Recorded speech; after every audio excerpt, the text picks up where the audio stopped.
Hi, I just wanted to give you a little instruction on approving activities and posts in Seesaw. When you come to Seesaw, you're going to notice that there's a red bar at the bottom. You can click on that red bar to review any new posts or responses from activities. But I'm going to show you a faster way that I like to use that doesn't cause any confusion between co-teachers, because we are all co-teachers and we have the same equal access to this class of students. So what I do is I assign one activity a week. My activities haven't been assigned for this week because we're assigning them next week. But I'm going to pretend I'm going to click activities, and I am only going to find my activity. So I'm going to scroll down to my activity. Here it is. So I'm going to click on it. And when I click on it, it's only going to give me responses from my students that I assigned this activity to. So there's squares. And you notice these ones I've already reviewed and approved.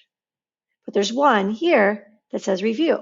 So if I click on it, I have the option to approve it, send it back, or delete it. I also can like this activity and leave a comment before I approve it. So I can like it, I can click comment, and I can leave an audio comment or a text comment, and then I can approve it. I also use this comment field to put in any information I want to give to the student about the assignment or anything I want them to correct if I'm going to be sending it back. So if you're going to click send back, put a comment in there as to what they need to fix. So now I know I've only seen my students. There's no chance of mistakes. And always be a little leery of this approve all button. Just be really careful. So now I know I can go to, if I have 2 activities that week that I'm in charge of, I can click on the next one and look to see, oh, there's 2 kids that have drafts that we're still working on it. But if there was a review, I could click on it and comment. You can always go back and comment that way too, even if you've already approved. Another really great way that you can be a co-teacher is you can motivate students. So even if a student is responding to a different activity, you can like their response.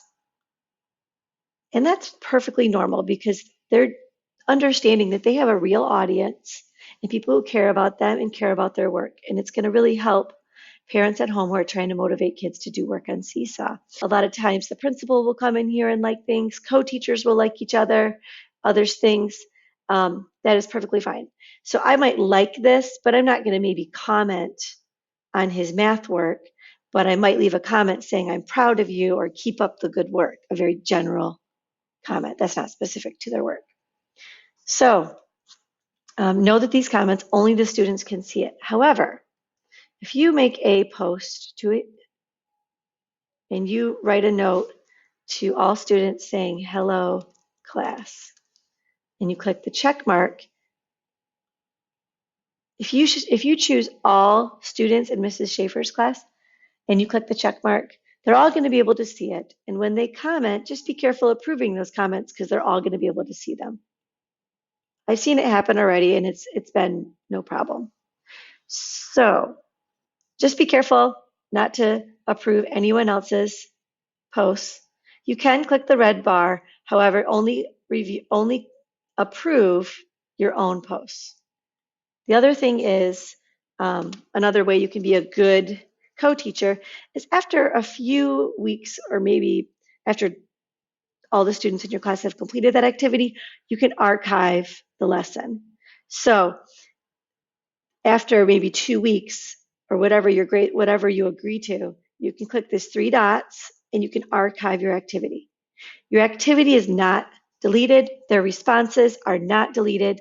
It just means that this place where they can click add has been deleted or archived.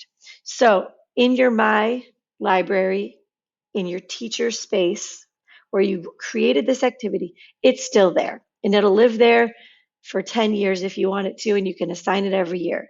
But archiving it just removes it so that they cannot add any more responses. So that's another good way to keep this area clean. Another great way to see how many kids have posted each day, when you're in the journal and you're in class journal, you can see everyone's items in chronological order. But if you would like to change that from feed view, there's also calendar view. So when you click on the calendar, it'll show you in April how many different items were on each day. So if I click on the 14th of April, and my internet's a little slow, so it's not going to show the preview, but it does show a preview just like it does in activities. It shows the square, and it'll tell you who responded. And if you click on their response, it will show you what they did. So you can comment and like that way. So that's just a fun way. And it's also fun to see how many kids responded each day. Maybe it gives you a little information about which day is more ideal, more kids are responding. It looks like on Tuesdays you get the most responses. So I just wanted to show you that really quickly. Another thing is if you are a co-teacher and you're getting notifications from the other teachers in your classroom, that's going to happen because we're all equal and these are our students. If you want to get rid of these notifications, just click on your name, click on this gear,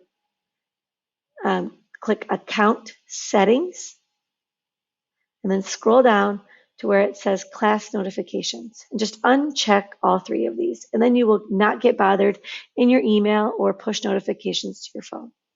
And then you can just choose to come to Seesaw to see your students' work without getting notifications all the time. So if you'd like more help or just want to ask a question, stop by the Seesaw Help Desk every day at 1 o'clock, and I'll send out the link to that Zoom. It's always the same link every single day. So I hope you'll join us.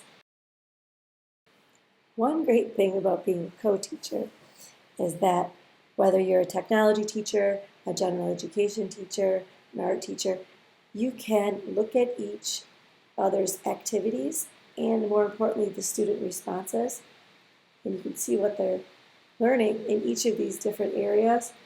And if I am a technology teacher or an art teacher and I see what they're learning in reading, I can better support my students when they need to read instructions, and then vice versa, we can also learn from the art teacher what strategy she's teaching when we want them to draw something in our class.